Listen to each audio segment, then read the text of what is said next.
Baik, sebelum kita mulai, izinkan kami untuk memperkenalkan diri kami masing-masing terlebih dahulu.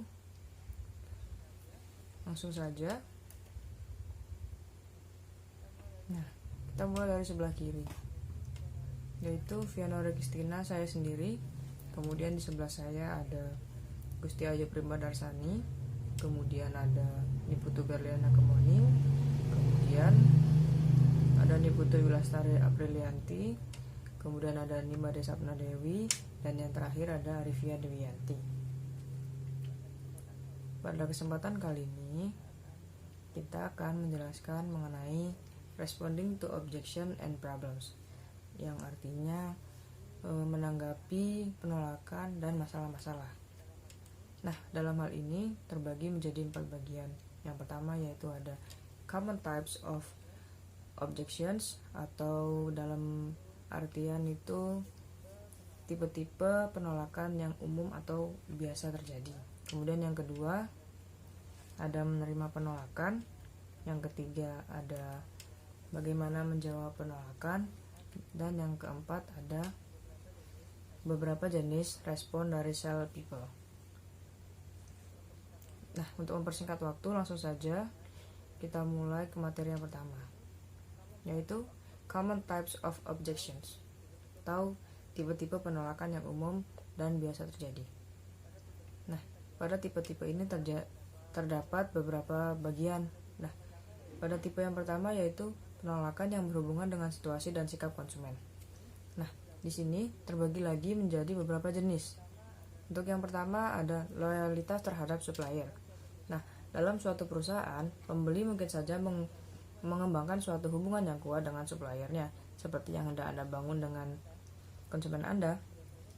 Nah, biasanya di sini pembeli itu berkata begini, tawaran Anda itu sangat menarik, tetapi kami tidak pernah memiliki masalah dengan sebut saja PT API 1, dan selama hampir 6 tahun, kami selalu menutupi kebutuhan kami dengan produk dari supplier kami itu.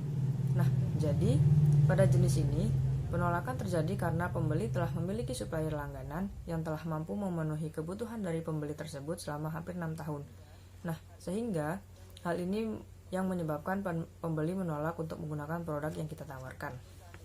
Nah, untuk selanjutnya yaitu kelebihan persediaan. Mengganti supplier berakibat pada kelebihan persediaan dari supplier yang dulu, dan pengenalan produk Anda berakibat pada penambahan pengeluaran untuk perlengkapan dan yang lainnya.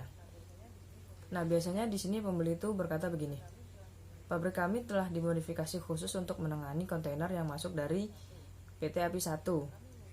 Jika kami memutuskan untuk memakai produk yang Anda tawarkan, tentu saja kami harus mendesain kembali pabrik kami.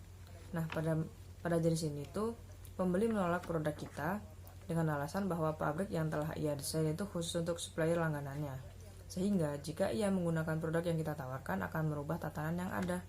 Nah, hal ini juga akan berpengaruh pada kelebihan persediaan dan pengeluaran. Kemudian yang ketiga ada waktu. Nah, pada saat konsumen bilang, saya pikir-pikir dulu deh, begitu biasanya ya. Hal ini mungkin merupakan keinginan yang murni untuk mempertimbangkan terlebih dahulu atau mendiskusikan tawaran Anda dengan istri, suami, pimpinan, atau yang lainnya. Nah, di sini biasanya sih pembeli itu berkata begini, nah, saya bisa melihat poin-poin bagus dari produk yang Anda tawarkan. Saya cuma tidak yakin aja apakah saat ini merupakan saat yang tepat bagi saya untuk membeli produk yang Anda tawarkan. Tetapi jika iya, saya akan menghubungi Anda secepatnya. Nah, jadi pada jenis ini, pembeli memang murni ingin mendiskusikan dengan diri sendiri atau orang lain terkait dengan produk yang Anda tawarkan. Apakah si pembeli ini membutuhkan produk yang Anda tawarkan itu dalam waktu dekat atau tidak. Tetapi jika memang ia membutuhkan, maka ia akan segera menghubungi Anda. Kemudian yang terakhir yaitu kurang tertarik untuk membeli. Nah, kadang-kadang seorang pembeli itu memang tidak bisa menemukan alasan yang tepat untuk membeli produk yang Anda tawarkan.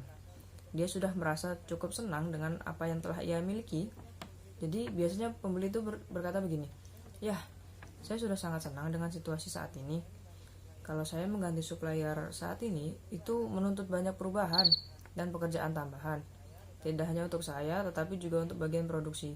Jadi, pada jenis ini pembeli memang tidak tertarik dengan produk yang kita tawarkan karena memang sedang tidak membutuhkan atau mungkin sudah memiliki supplier langganan untuk memenuhi segala kebutuhannya. Nah, jadi itu tadi penjelasan yang bisa saya sampaikan. Selanjutnya akan dilanjutkan oleh teman saya.